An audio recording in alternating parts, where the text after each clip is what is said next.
This is Iowa Everywhere. And now, it's time for Two Guys Named Chris, powered by Fairway Meat and Grocery. This is Iowa Everywhere. For the fans.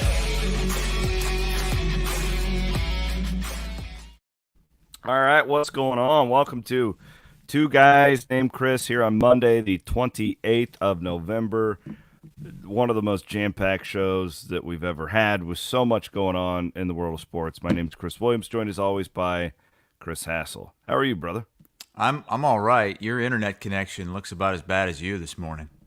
Really? You're all choppy. Yeah. I know you just got back. What a whirlwind you've had, man. So give me a second. I'll be right back. Okay. I'll be right back, and I'm going to reconnect. Okay? So here's the deal with Williams.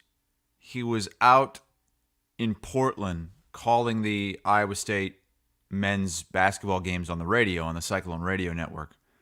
They had a game last night at 9 Central, as most of you know. He called that, flew back, did not sleep at all on the flight. He has not slept since, I guess what it would be, Saturday night. So I was really interested to see what he would be like today. And here so I am, far, baby. I'm no here. good. Oh, but he's back. He's back. Am I good now? Yes, you look a lot better. You look Okay. a lot better. Good, Yeah, I was good, just filling the people in on what you did last night. And I will say this. I went to bed before your game even started. And I woke up an hour ago.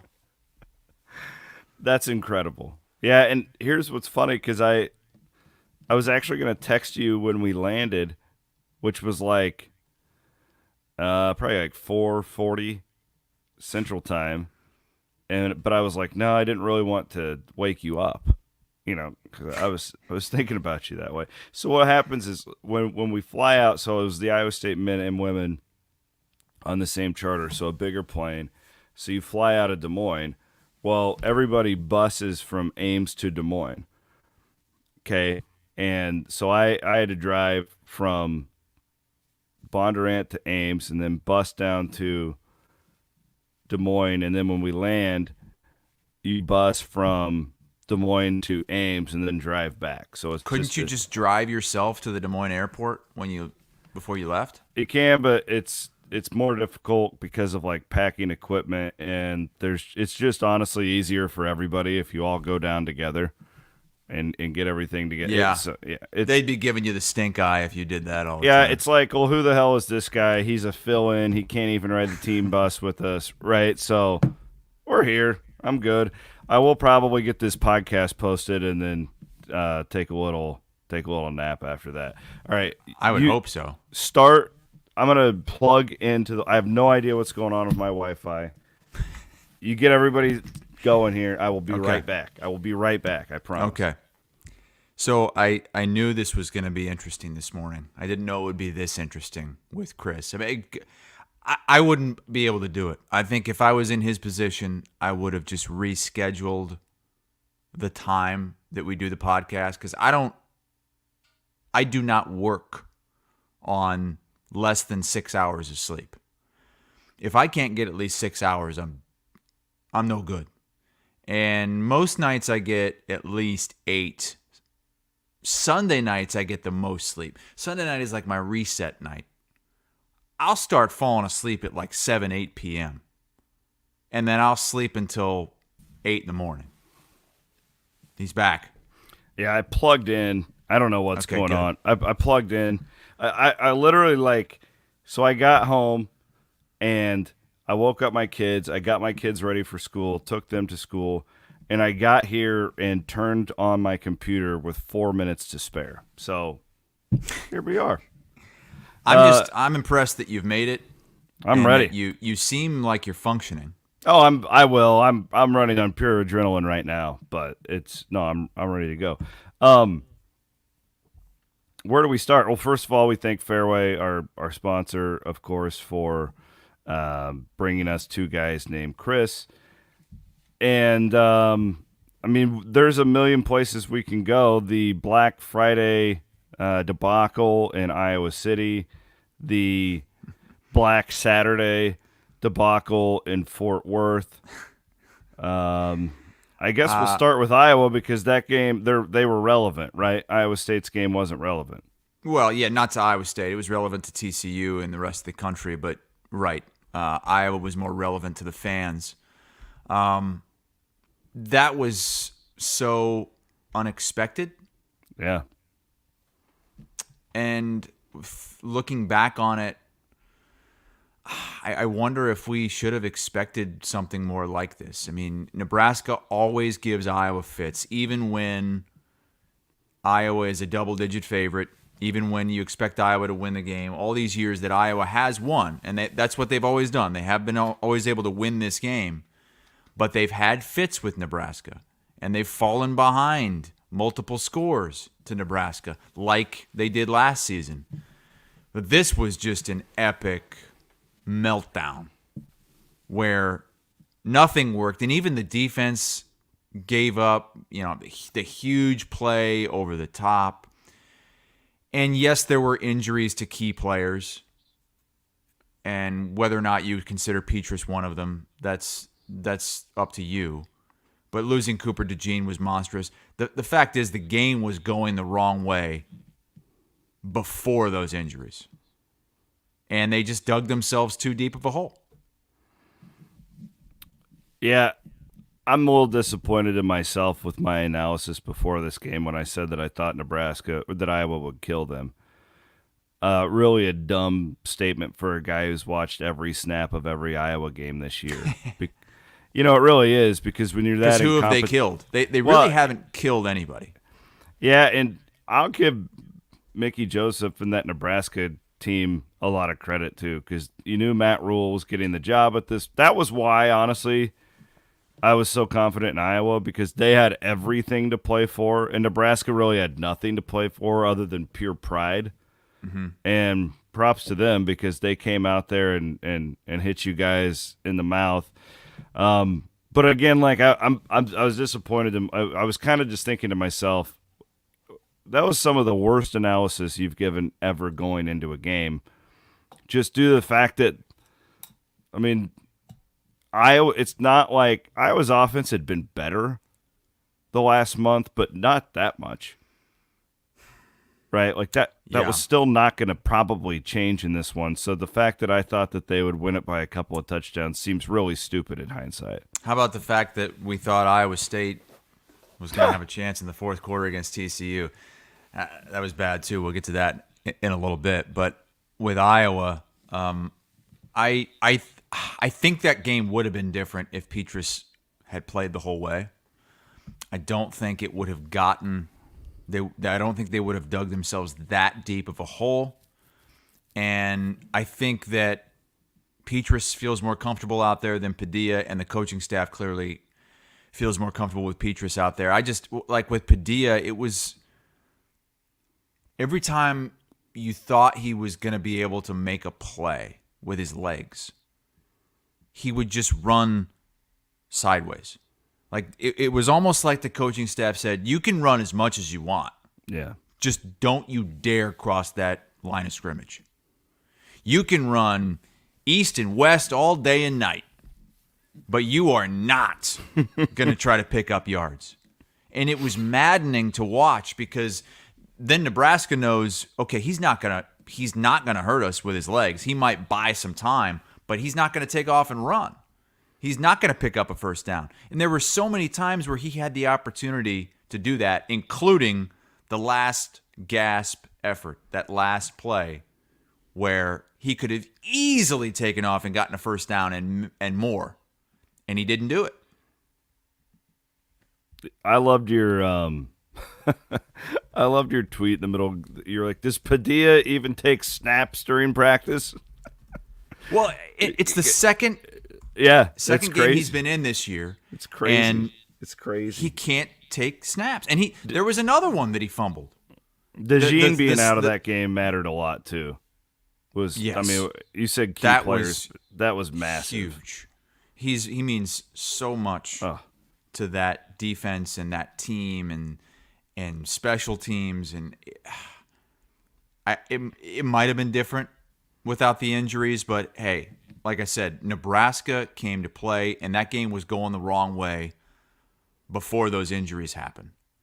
And Nebraska was the better team that day. So we're gonna have to have the same conversation with Iowa State, and we will. But a really newsy weekend in the Big Ten West, as Matt Rule gets the Nebraska job. I'm pretty familiar with him. We can talk about that in the next week or so. And then this one kind of came out of nowhere to me. I don't know if you hearing anything about Luke Fickell in Wisconsin leading up to that? Mm-mm. That's kind of how they generally happen, though, like in a deal like that. Like, boom, we saw it with Lincoln Riley last year. We saw it with Brian Kelly last year, where there's not a lot of, foreshadowing of what's to come. But it does, you look at it now, and if you're Iowa, and I think I could probably make a similar argument to Matt Campbell and Iowa State, although it's just different because they just haven't been there as long, and this is really Matt's first sign of adversity since he's been at Iowa State, so it is a different scenario. But you're looking at Iowa's direct competition, trophy games, and, man, the Fickell hire is a grand slam. He's going to kill it there. Rule is a little bit more – Nebraska's just like we all thought Scott Frost was a home run, and look at how that turned out. I like Rule there, though, because he's a substance guy. And what I mean by that is his teams aren't playing any crazy stuff. Like he's very fundamentally. Do you remember the disaster Baylor was when he took over that program? Nebraska's nothing compared to cleaning up that Art Briles mess like he had to do. Right. So I really think both of these are great hires, and I think Trev Albert went the right direction. You could have tried Lane Kiffin, you could have tried shiny toys, that type of thing. At the end of the day, they just need a really good coach who can get them back to not just respectability, but playing a style that will actually work there and whatnot. I think it was a tough I'll put it this way. I think the Big Ten's going to get a lot harder for Iowa. Big Ten West isn't going to be around much longer. Mm-hmm. And when it is, it just got better. I think we'll see how these coaches turn out, but I don't know why anybody would think Luke Fickell wouldn't be able to win at Wisconsin if he gets Cincinnati to a playoff. And now you're going to have to play a more balanced schedule going forward in the next few years. So it's evolve time for Kirk Ferentz. It has to be done now. There has to be change right now. This is the breaking point. I mean, if you just don't do anything, if you stand pat now, you're going to get lapped because of what's happening around you. Matt Rule has shown two different places he can rebuild in college football. I mean, the guy won at Temple and won big at Temple, turned the Baylor fiasco completely around.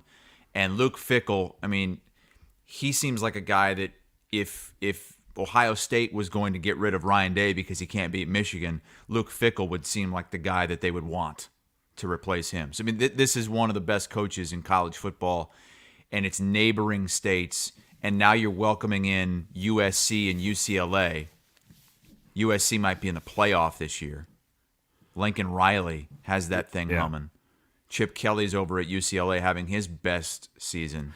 That, and you're not going to be able to just rely on playing those Big Ten teams that you traditionally beat up on every November. Right. You might not play Northwestern and Illinois and Minnesota and Nebraska every year, and you're not like just put into that little grouping where these coaches feel like they're only competing against one another, where it's fine to have a completely inept offense and a great defense, and you can win games in November against your division. It's not going to be like that anymore. So rubber has to meet the road now. I don't know what Kirk Ferentz is going to do. I think that you have to make multiple changes with the offense. I mean, it's not just one thing. It's not just, let's reassign Brian to an offensive line coach and get a new offensive coordinator in here. We have to totally reevaluate what we're doing offensively, what we're doing with the offensive line. Like, where did that go so wrong? Mm-hmm. And what the hell are we doing with our quarterback development? It might start at recruiting, it might not. You might be recruiting the right guys, you just might not be coaching them and developing them or putting them in the best positions or calling the right plays or having the right framework on offense for these guys, because it's a disaster. Whether it was Petrus or Padilla in that game, Padilla was not good. Padilla was not good at all.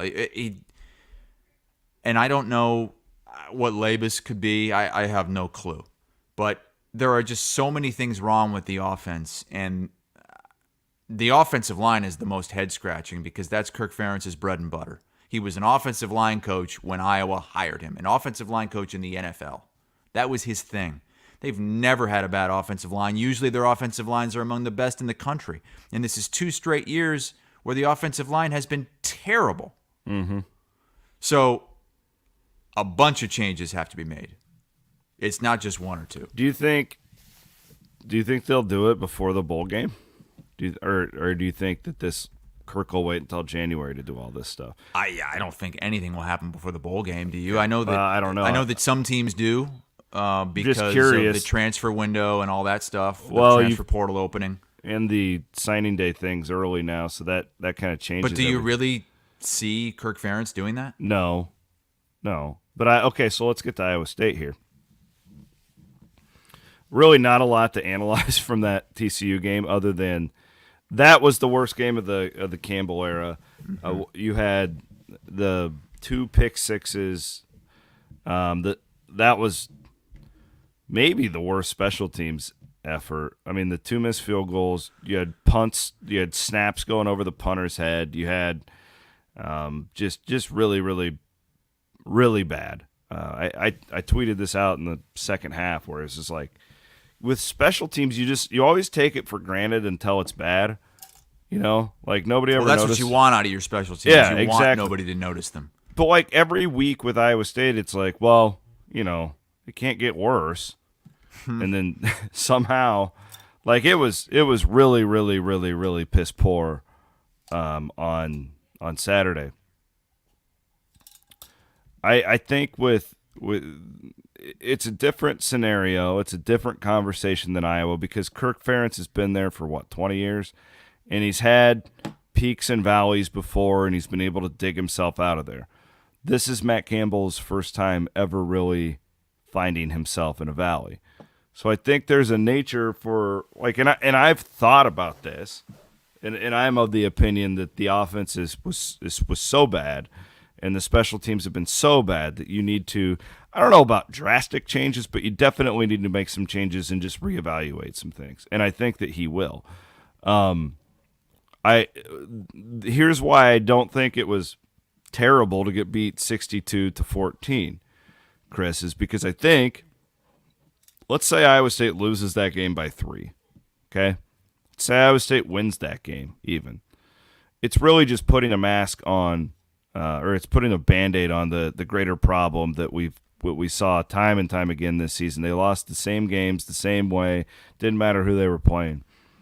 I think for a guy like Matt Campbell, all these football coaches are stubborn, right? They all are. I've never met a football coach that isn't. When you get beat that badly, and you see how Iowa State Iowa State killed TCU in the final game of last year, and look at it now. They're in the playoff, and they just beat you 62-14. So it's a good thing because, wow, turnarounds like this are possible in college football. It's a bad thing because you're kind of looking in the mirror and going, what in the hell happened? I just wonder if a beatdown of that proportion makes it easier for Matt Campbell to make any sort of staff decisions or whatever way he's going to go. Because, man, that's that's that glass of cold water getting dumped on when you don't expect it. Because I don't think anybody – I mean, the Iowa State was one of the, sharpest plays by professional bettors going into this weekend. Nobody expected that level of a beatdown. You see where I'm going with this? Yeah. I'm not glad they lost like that, but I'm just putting myself in Campbell's shoes. Maybe I was on the ledge about a certain decision I was going to make or two. Man, maybe that pushes him over. And again, Iowa State season mirroring Iowa season, it's kind of the same thing. If Iowa wins that game and goes to the Big Ten championship game, it's less likely that you're going to get any changes when changes need to be made. And maybe for the overall good of the program, that will end up being a positive in the long run. Nobody's rooting against their own team. Maybe one or two people out there. But nobody in their right mind is really rooting against their own team in these situations, but it could, down the road, be better for the team. With Iowa State, I mean, that game, they were the first team to make TCU look like a legit playoff team, like a no doubt about it playoff team. Nobody else made TCU look like that. And all the talk that Matt Campbell has had over the years about culture, and this season in particular about improvement and being the best version of yourselves, this was by far the worst version of an Iowa State team in the Matt Campbell era. Yeah, I mean, especially if you wipe out year one, because that's kind of a pass for. Yep. And they did show improvement at the end of the season that year. Yeah, they absolutely did. And so, this too, another parallel to Iowa. Like when you're looking at Iowa State and how do you have to have success, you have to be able to develop guys. Well, you got a bunch of veterans on your offensive line, and that's the worst offensive line they've had here. Right? So they're clearly either your scheme is terrible, and like this is hard. Offensive line stuff's hard for idiots like me because all I know is, they're giving up a lot of sacks and they can't run the football. So clearly something's wrong, but I'm not smart enough to look at a left guard's first step and to tell you if it's the scheme or if the player sucks. That's why we have Ben Bruns. His podcast yesterday was phenomenal. If you're an Iowa State fan and you want that insight, you should go and really check it out. I always learn something when he does that. But that's where it starts for me. It was telling to me that when Rocco Beck came in the game because Hunter Deckers got hurt, he looked pretty fresh there at the beginning, but he had very similar problems that Hunter Deckers was coming. I do think that he was potentially a little ignorant to the fact that he hadn't seen, he hadn't been chased around the field like Hunter had all year. He not seeing ghosts, that type of a deal. But I don't think that the quarterback was necessarily the problem. They've got to get better up front, and they've got to find a way to. Here's where I'm kind of torn, Chris, because I don't want them to go back to what they were trying to do in the Rhodes era. Jesus, what's happening over there? This is a guy who hasn't slept in over 24 hours, okay? Is my mic okay now? You can just tell people what you've been putting in the chat. Does it sound okay now? You were real hot, and now you're real low. You TV people are so... I don't even know where I was saying. Oh, I know where I was. So do you remember at the end of the Rhodes era, and Campbell comes in, and... they're obsessed with being able to run the football. We're going to be the northern option in the Big 12 conference, right? Mm-hmm. Because it wasn't realistic to expect to be running, spreads and stuff like your brothers down in Texas and be getting those kind of athletes. So what I'm seeing now is, Iowa State can't run the football, and these fans are saying, well, just throw it downfield constantly. I don't necessarily think that's the answer either. They've got to find a way to develop these linemen better, and maybe that's a scheme thing. I don't know what the answer is, but I do think that we all should kind of give Campbell the benefit of doubt here that he's going to make the right move, considering what he's done leading up to this. And if he doesn't, then we persecute him next year, right? Like, this is a pinnacle moment in Matt Campbell's career. The crapper get off the pot. This is a critical moment. Most coaches go through this in their development. We talked about the time frame with Kirk Ferentz. Gary Pinkel went through something similar at Missouri, looking at programs that are a lot like Iowa State. and the changes that he makes or does not make, and sometimes standing pat works. Now, I don't necessarily think that's going to be the case because they've underperformed offensively for a while, and clearly special teams have always been very poor there. Sometimes guys sit still and their staff is able to figure it out. But all I'm saying is leading up to it, you look at the next 5 years of Matt Campbell in Iowa State football, this is critical. What you're about to see in the next 2 weeks is absolutely critical. The one thing that absolutely 110% has to happen this offseason is he has to hire a special teams coach. It has to happen. Well, they got that guy, the guy from the Rams. Yeah, Rams are having a good season. Hey, if it doesn't happen, he's going to start losing fans instantly by not making that. That's the one thing. If you want to, even if you're just doing it for optics, pretend you're hiring a guy full time.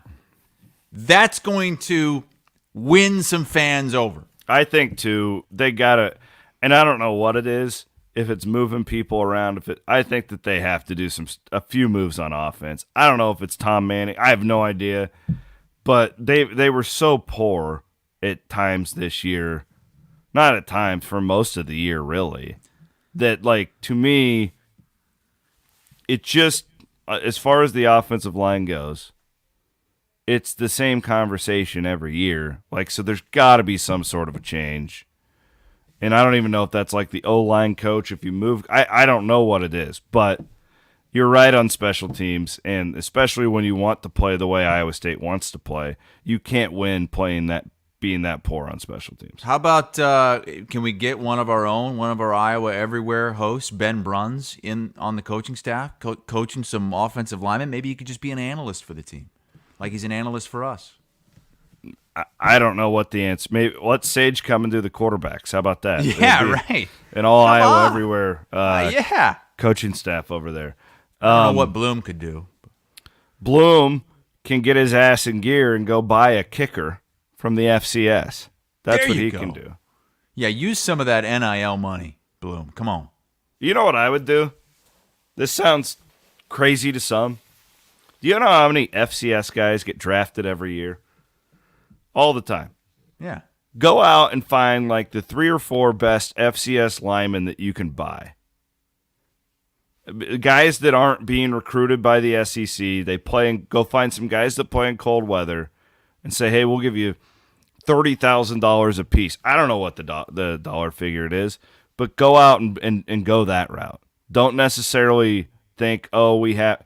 Because I'm looking for quick fixes. I want to be back in a damn bowl game next year, right? Well, and that's the thing. I think that's where we're at here, because I think you could stand pat with a lot of this stuff, and maybe in a couple years it does turn, and it goes back around, and you build it back up. But we've seen it, like we saw with TCU. I know they changed coaches, but we are looking for quick fixes here. Because Iowa State really wasn't that far away this season from having a good year. Jesus, you make a couple of kicks and you catch a couple of balls, and despite the horrible special teams and the awful offense, you could have 7 or 8 wins despite all of that. That's why I'm so freaking frustrated, dude. That's why the drops were killing me, because it's God, those are our best players. Hutchinson, right? If he just catches a couple of these easy balls, despite everything we're talking about there, it's 7 wins, which would have been a phenomenal season for this program. Think back to where we were in August talking about this team, right? Mm-hmm. So, but again, I still think that's a Band-Aid on the greater problem here, that they're not developing offensive linemen. And why is that? And there's people smarter than me that can figure that out. And I don't know. I just think Campbell's a stubborn guy. Again, every coach is stubborn, but Campbell wants to win so badly. He's the single most competitive human I've ever been. Otzelberger probably is right there as well. But I've been told that Matt is highly motivated to get this thing turned around. And It doesn't seem like he's sulking or anything like that. So I think he's going to make some moves. I don't have any information other than I think something will happen. And I'm guessing whatever they do, I think it'll be the opposite of Iowa. I think it'll be in the next few days. They want to get recruiting. They want to hit the transfer portal. They don't have a bowl game to prepare for, and they start their, free agency or whatever it is. I think that's the route that Iowa State will be going. Who's the starting quarterback next season? Will it be Hunter Dekkers? I mean, from what I've been told, they're not going to go the transfer portal because they really like him. They think that this Rocco Becht, who was a 4-star kid, is pretty good. And then they've got one of the top 5 quarterbacks in the country coming in J.J. Cole next year. So I think that, I think if you had to put money on it, right, if our friends at Circa Sports, because we have to do their read, we're handicapping the quarterback race, I think Hunter Dekkers would be the favorite. But I also think it'll be an open competition. Like Dekkers didn't do anything this year to make you go, oh, it's his job. Right. Right. You have to open that up. He had all the opportunities in the world. He got to play the whole way. And every week we were just waiting for it to turn. And you mentioned it a second ago. Maybe things would be different if the great receivers make those big-time catches at the end of those 2 or 3 games. It just didn't happen. Make a freaking kick. I'm not putting it on Xavier. Make a damn kick. If you're the Kansas game, the Oklahoma State game, the Texas Tech game, make a kick. Make the easy kick. And I'm sorry, Matt. I'm frying the kickers right now. I'm sorry. But it's when you're playing these one-possession games constantly and relying on your defense, if your kicker is shanking 27-yarders, it screws with everything. You can't play the way you want to play if your kicking game is that bad. That's another reason why it looks like a Paul Rhodes, Gene Chizik kind of team, is that the kickers are just horrible. Can you tell I've just been tortured by kickers my entire life? Going back to Gary Anderson in 1998 with the Vikings, it's just been one kicker after another. I mean, that kid now, and he was a good kicker at the start of the year until that and now he's just like, his confidence just seems frayed. He doesn't even look like the same guy out there. Why the hell is that?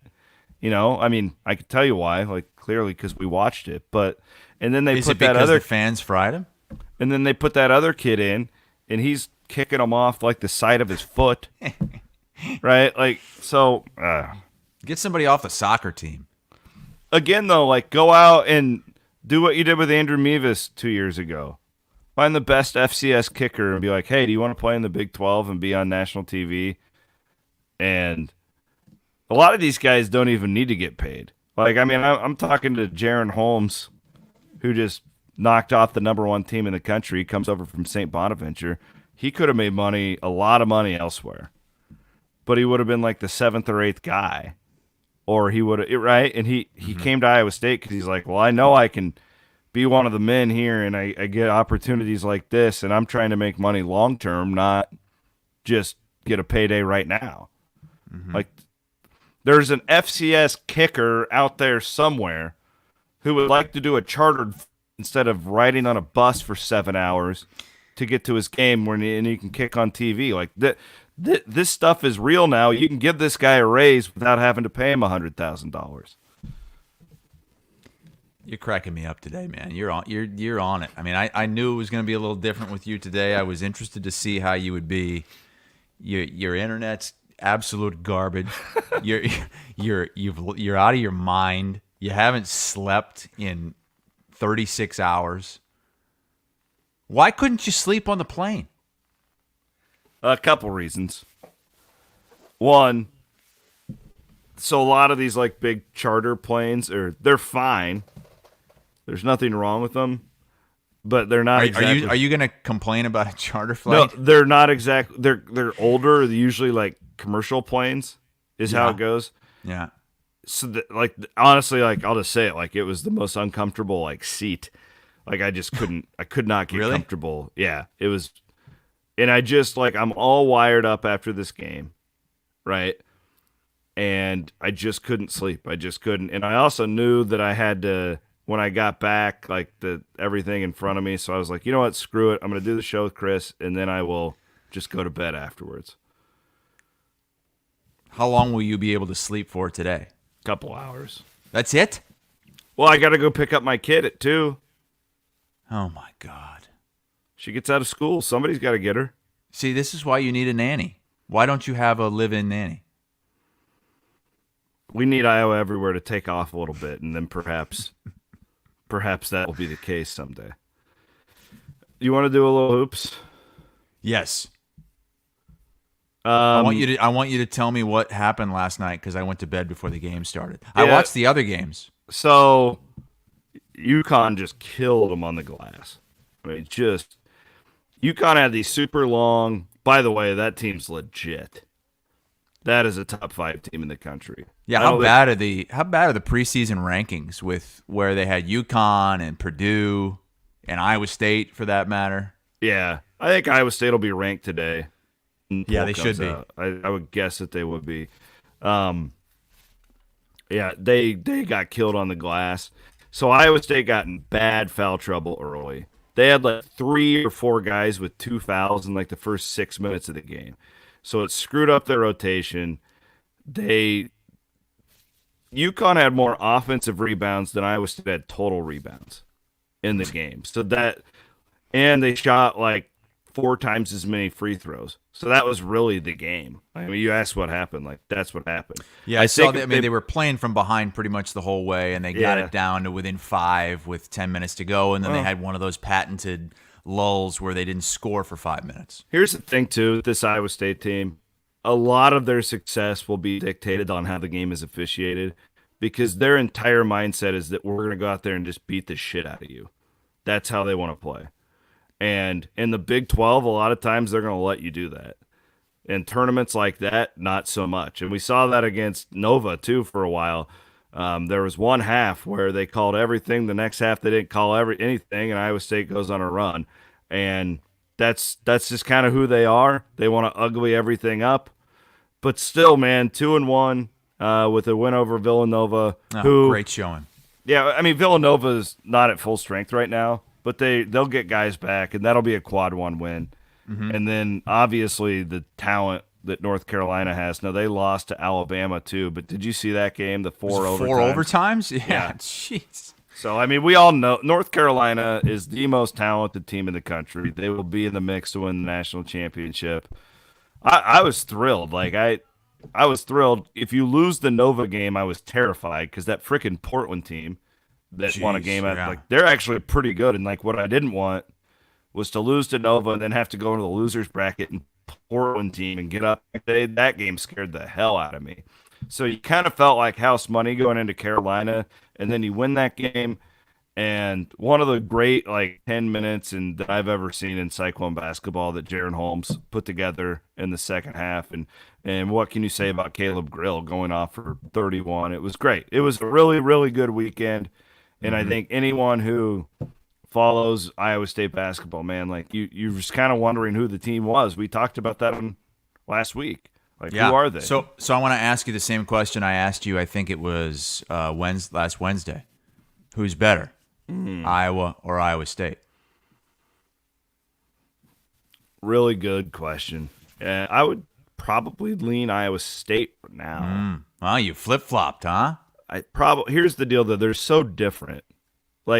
Again, if they go into Carver and it's a tightly called game, advantage Iowa. If you have a couple guys letting them play, how is Iowa going to respond to Iowa State's physicality, right? And they call themselves a group of pit bulls, is what the guys say. How will Iowa respond to that? Vice versa. Fran will throw a bunch of junk zones at them, and how does Iowa State respond to that? I think it's a really even game. Let me look it up right now. I'm actually curious as to what KenPom has to say. Right now, Iowa would be favored by about 6. What do you think about that? It's too many points. It's in Iowa City. That's worth probably 3 or 4. Yeah. I think So Iowa should be favored. That seems like a lot. to I me. do. I think Iowa should be favored by probably 2 or 3. Yeah. That'd be about right. Based on what we've seen. Now, I think Iowa's off to a good start, too. I know that a lot of Iowa fans were very disappointed with what they saw in their last game. But TCU's good, man. That's a good team. and they won at Seton Hall convincingly. That's a good win. And you get a neutral site win against Clemson. I don't know how good Clemson is, but it's an ACC team, and it's a neutral site game. Good. That's a good win. You tick that one off, too. I did not expect them to be anything more than 5-1 right now, and that's where we sit. So I think both teams are off to really good starts, and it's going to be a really interesting game in a couple of weeks. One thing I'd like to point out, or is that only? Geez, that's only about 10 days away now, huh? Yeah, one thing I'd like to point out that is, I was shocked when I discovered this, that 2 days before the Hawk game, Iowa is the late game in Madison Square Garden against Duke. Yeah, that's a little bit too close to the Iowa State game. That is a bad turnaround because you've got to fly back, and then you have 1 day basically to just, heal up, and then you have one of the most physical teams in the country coming in. So that would be something that would worry me a little bit as an Iowa fan, but they're 20-year-olds. They can recover and be just fine. But that's a bad turnaround. And I'm I've got my built-in excuse then, right? Well, they were too concerned with Duke. How can you get up for Iowa State after you played Duke? I think they'll get up for them, but they may be beat up. You just don't know. Yeah. That's a hard turnaround, even in a world of charter flights and stuff. It is. You usually don't get turnarounds like that unless it's a preseason tournament like Iowa and Iowa State played last week. But when you're doing that, both teams are in the same boat. Iowa's schedule is a freaking grind right now. Because it's great. This is how schedules are supposed to be. Yeah. I'm really glad that they are challenging themselves now in the non-conference. So they had a war against Clemson, and they were able to win that one. TCU, obviously, we know what happened. And by the way, TCU right now not looking great record and stuff-wise, but they're a lot like Villanova with a couple of guys out. TCU will be in the mix to win the Big 12. I don't know. Kansas isn't right. I don't know enough about them yet. They're not right. That Big 12's wide open, I think. I don't know enough about Georgia Tech. I don't think they're very good, but it's still a high major game. But then you have Duke, Iowa State, and Wisconsin all in 1 week for Iowa coming up on the 6th, 8th, and 11th. That is a beast. This is marquee. I mean, you could say those are the 3 biggest games of the season. If you just say those 3 teams are on our schedule, it's the Cy-Hawk game. Wisconsin, to me anyway, is always the biggest rivalry game in the Big Ten for Iowa basketball and football, for that matter. And Duke is Duke. Yeah. If Duke's on your schedule, that's number 1. And it's all in the same week, man. You're right. That's a grind. And I don't know how I feel about these early season Big Ten games. Where they dive in for a couple of games in early December and then they dive back out and they don't come back in until January. I don't know how I feel. It's just weird. And it seems like it always works against Iowa with the students. They get a lot of times they'll have these big games, big opponents coming in, and the students are gone. It's tough. I get it. Basketball season, there's a lot of breaks. Thanksgiving break, Christmas break. Some places you have the J-term break, whatever. It just seems like a lot of these games, and it's not just Iowa, but the students aren't there when they need to be. Yeah, I mean, Iowa State's going to get that for the second week in a row, or second year in a row. They get Baylor, the defending national champs, at home on New Year's Eve. Well, that sucks. Yeah, it does. That's just, especially for a place like Hilton, where that's like your one thing. Is your students are right on top of you, and they're crazy. And it absolutely is a factor. I mean, that's probably 2 or 3 points right there in a game like that. Jeez, I feel it right now, Chris. We've just made that jump into basketball season. What's going to be interesting with our show is just all the football off-season stuff, because I just think it's going to be crazy. Like, I mean, I'll bet you Iowa State has 5 to 10 guys, like, as far as like guys leaving who aren't going to play or whatever, and then bringing in new guys too. Like, You're talking about players? Yeah. Mm-hmm. And then on top of it, whatever happens as far as the coaching stuff goes, and who knows with Iowa. I mean, I hope Ferentz is. Who do you think your quarterback's going to be? All right, we've talked about this a bunch. I saw some Hawkeye blog. I have no idea. Blaine Gabbert's little brother. What's it? I should know his name. The Miami of Ohio quarterback. I don't know his first name. Okay, well, he entered the portal. He's an NFL prospect. And one of the Hawkeye blogs was like, go get him, coach. And I'm just thinking to myself, why in the hell would that kid go to Iowa? Right. What's he going to be able to showcase at Iowa? Like, that'd be a stupid career decision for that young man to go there. I think you're going to be in that problem here unless you go out and get a new coordinator and you really are going to.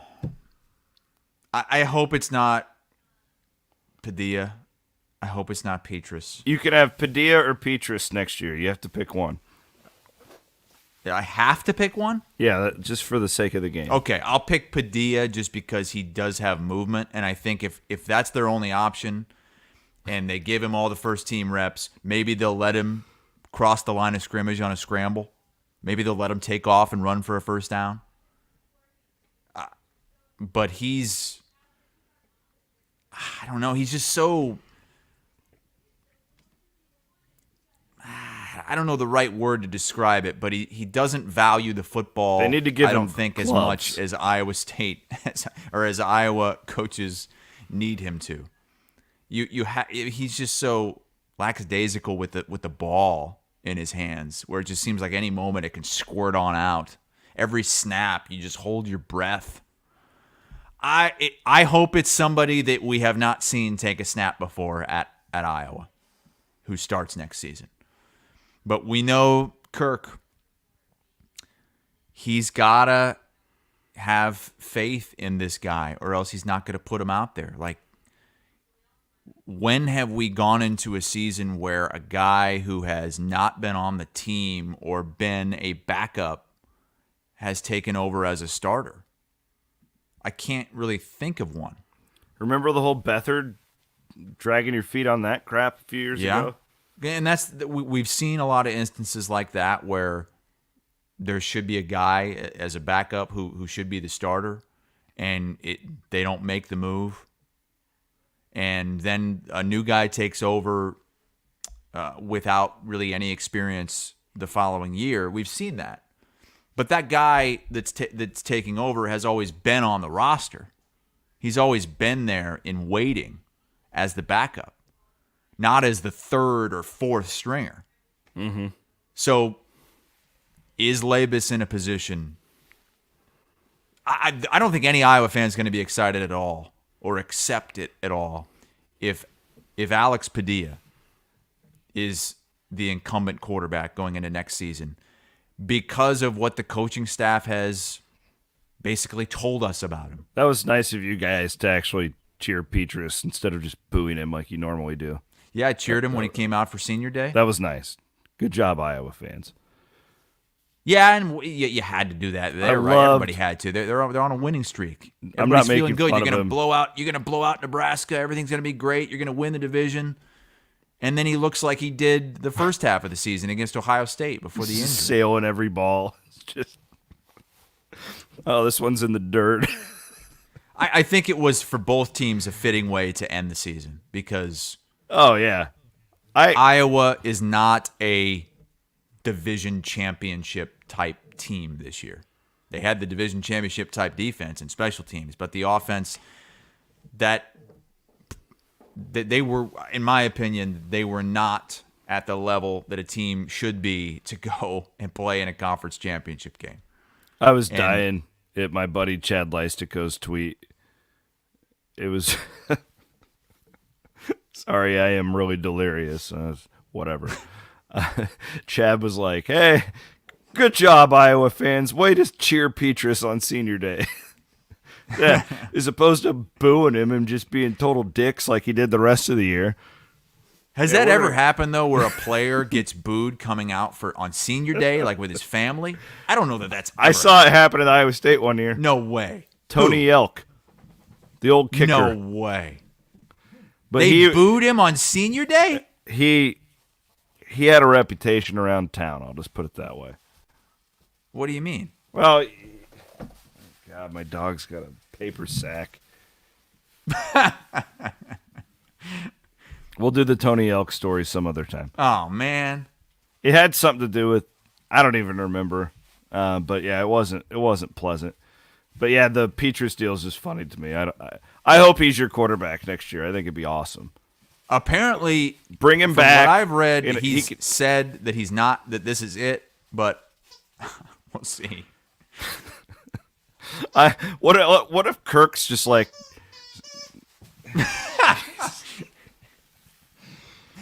what the? I mean, this is funnier than I even thought it would be. Need to end this show now with your horrible internet connection for half the show, and your microphone being hot and then too low, and your dog just making all kinds of noise in the background. He's so excited to see me. Oh, and here, this is another awesome aspect of this story. So I get home. It's like 6:15, and I'm rolling into town, and I'm like most humans now, you use your garage door as your door. Mm-hmm. Nobody goes in your front door anymore. If you have a garage that's connected to the house, that's the door. Well, my psychotic wife decided to lock. So when I'm gone, she gets very paranoid, which I understand. But she locked the door that goes from our house into the garage. I got locked out of my house. So I go around to the backyard. That door's locked. The front door's locked. I don't have a key. It's freezing out. I'm calling her. She's not answering because she's asleep. So finally I had to ring the damn doorbell. Dog wakes up. Elise wakes up. And then she's mad at me. She comes to the door. I've been gone for 6 days. You'd think I'd get a damn hug. She's glaring at me. You just woke everybody up. And I go, yeah, because I can't get in the house. You locked me out. All this on zero sleep. Yeah. All right. That's good for now. Let's do Thursday. We'll have really good stuff on college football playoff and those games. And sure. I'm guessing... Chris, I don't know. I'm guessing that we'll have some Iowa State basketball or football news of some sort by then. Is that your dog with a paper bag again? Yes. Matt Sampson on our comments says Adam Shada got booed on his senior day, which I can believe that. Adam Shada he got a lot of heat from Iowa fans. He was a cornerback. So apparently Iowa and Iowa State have booed players on senior day before. Tony Elk, man, he got it. He was a kicker. Do you remember him? Yes. Yeah. Wasn't he on the teams that almost won the North? That was Brett Culberson. Well, Culberson was there like in 2007. Actually, yeah, Yelk was on like one of those. I think he was on the 04 team. But when you guys used... It was when Iowa we used State, to print all the T-shirts. We are the Big 12 North champions. We're not playing in the game, but we're going to wear the T-shirt, damn it. That's kind of how this Iowa season felt.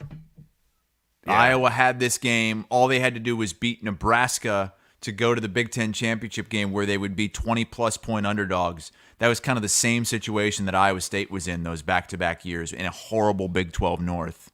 Yeah. All they had to do was beat a Missouri on the last day of the season when there were 20,000 fans in the stands. One more of my support for Matt Campbell here, just because people are a little bit nutso after a bad year, and I get it. But not enough people talk about like McCarney's success If you look at those good McCarney years, they never played Texas. They never played Oklahoma. You know, he was feasting on those Big Ten West type schedules. And, like, Campbell, like, has done this playing Texas, Oklahoma, Baylor in their prime. You know, like, so, again, like, I know everybody's frustrated. I am too. What I'm saying is I kind of just trust the guy. I think he knows. I think he's earned that. Now let's see what happens. He could botch this offseason, right? We have no idea. But he's never been in this spot. I'm really anxious to see what he does as like a CEO of Iowa State football. I hope he's aggressive. I think you have to be in 2022. And as Jeff Texas points out, gotta find a way to keep Haycock. Oh, double his salary. Yeah, absolutely. Mm-hmm. If you lose Haycock, I mean, then we're having a whole different conversation. Mm-hmm. Then it gets terrifying. So it's not just about who you bring in and the pieces you shift around. It's about pieces you keep as well, and that might be a tough one to keep. Do you know something? No, I'm just saying after that kind of year. Yeah. If I'm Haycock, I'm saying peace. If he gets a decent, you know, what if FAU comes in and wants him to be the head coach? From what I understand, Chris, John has passed up on head coaching jobs the last couple of years. Sure. But is he going to do it again? I think he would be much more willing to take like a high-end D coordinator job. I don't know if he's at the stage of his life where he wants to go and build up an FAU, from what I understand. But I don't know. I think he's had MAC jobs that he could have taken before, and he hasn't done it, but we'll see. I'm sure he has with the defenses he's put. But what if like Lincoln Riley called and was like, "Hey, come out here and be my defensive coordinator. I'll double your salary." Yeah, how about Luke Fickell over at Wisconsin or Matt Rule over at Nebraska? It's probably more money. Both those places. Double his salary. Do it now, blindly. Is Bloom going to have to start raising money for the coaches too? No, but he better get us a damn kicker. That's all I care about. Bloom, get a damn kicker.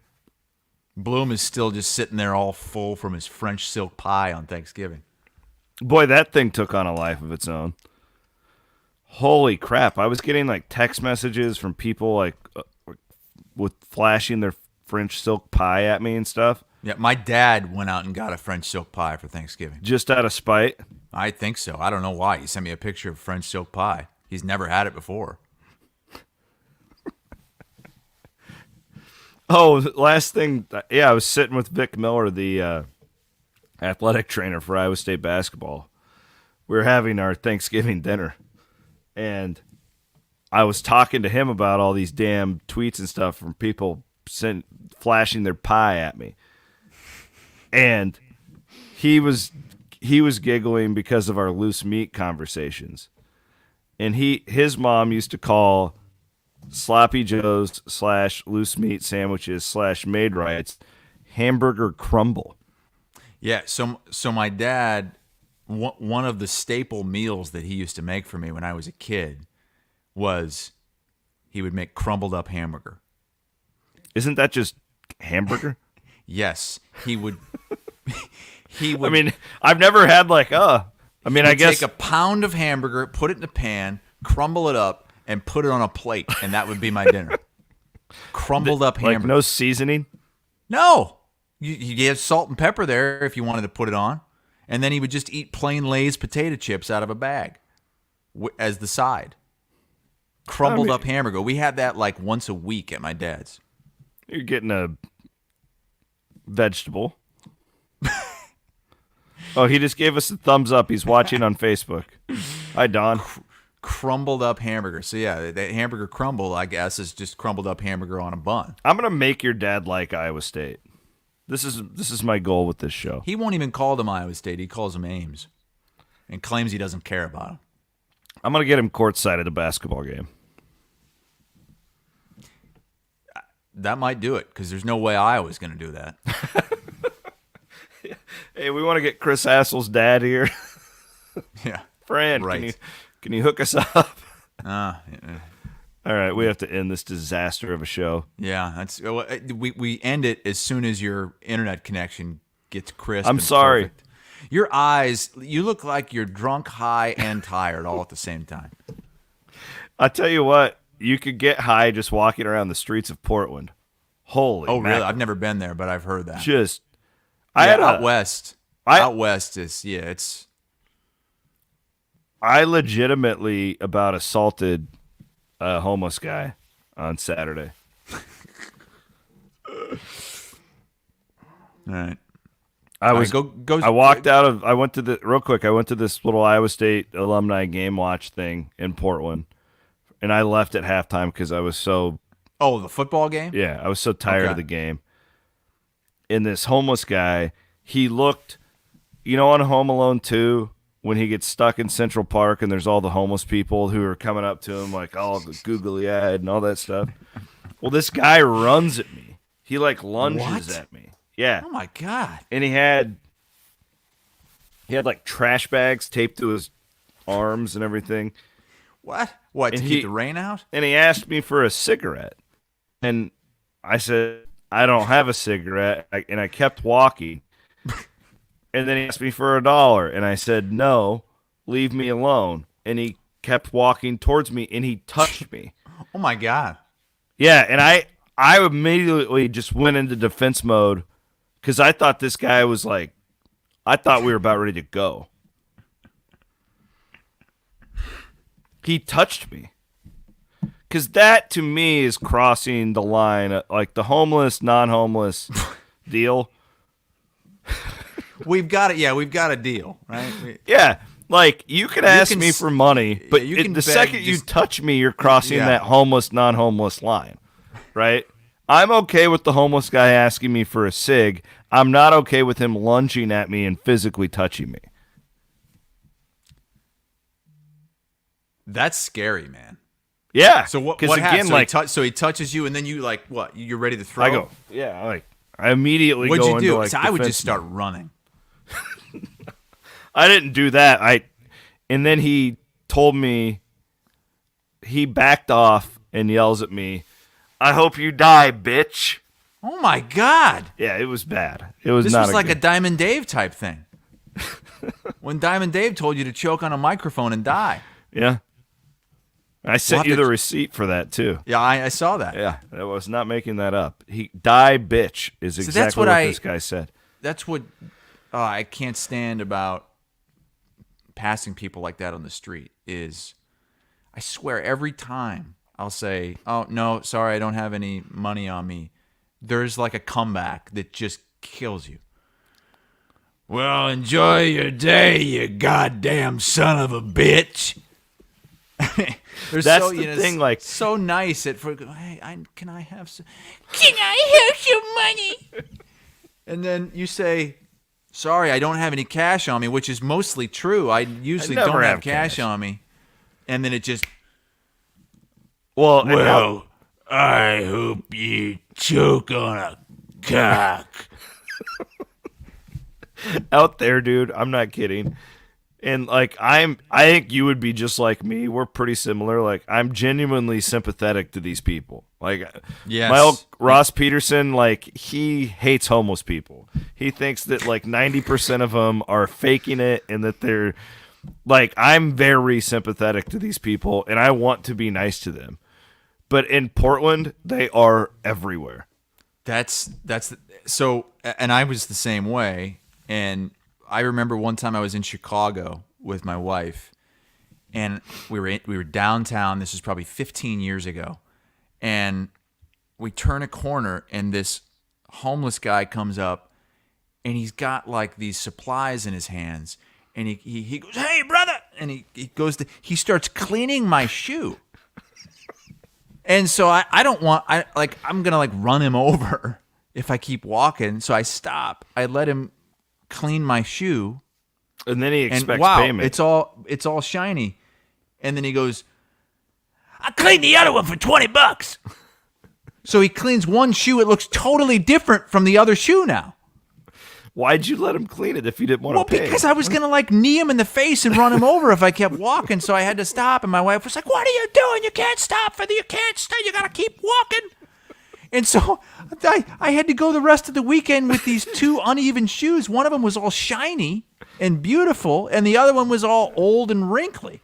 At that point, you just say, okay, I'll give you $1. You want 20, I'll give you $1. Do the other shoe.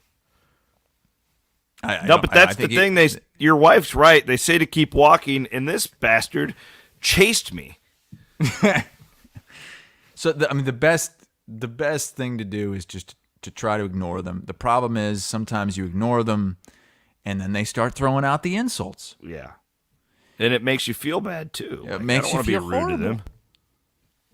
So most of the time I will try to pretend like I'm in some kind of conversation, either with the person next to me, where we're looking in the opposite direction, talking about things, or I'm on the phone, and I don't notice you. But then there was a guy last week when I was in Asheville, and I'm ignoring all the homeless people, all of them.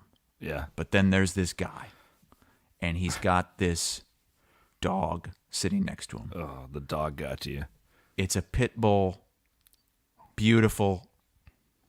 It's under a blanket, and it's shivering, like its leg is shaking because it's cold. Mm-hmm. And so I stop, and I say, I've got to give this guy money. It could be a scam. I don't care, but he's got a dog. So that's if you're homeless and you want to get something out of me, if you've got a dog with you, it's probably going to work. All right, we've gone 7 minutes over talking about homeless people. TB says, homeless people and Bloom. I see some similarities. Can I have some money? But homeless people need it for themselves. Bloom is selfless. He's taking your money and giving it to the players who really need it. Right. This is true. Or charities and yeah. Bloom's doing good. He actually is doing very good work, but he needs to go out and get a kicker. So is he only? He's doing this for basketball too, right? Yeah, and women's it's basketball football, too. So what about the swimming team? Well, there's no. What about there's the no soccer value? team? There's no name, image, and likeness value with the swimming team. If there was, they would get more money. That's how I view it. Like. Nobody knows who the swimmers are. They're getting a scholarship. Not a bad deal for them. I'm with you. I'm just kidding. The men's golfers, if there's some phenom, maybe. But, I don't know who any of those guys are. If they walk into my room, my office, I wouldn't even know. Who are you? Oh, I'm the number one golfer at Iowa State. Oh, really? Okay. I wouldn't have an idea. All right, we got to go. Thanks to Fairway. We were trying to wrap this thing up 25 minutes Well, yeah, we got into that homeless conversation. It kind of took things off in another direction. Appreciate you, my friend. Thanks for putting up with all my crap today. Sir, could you please spare a few cents for me? I'm just looking for a meal tonight. No, I don't have any. You son of a bitch, I hope you die. On that note, have a great rest of your Monday, everybody.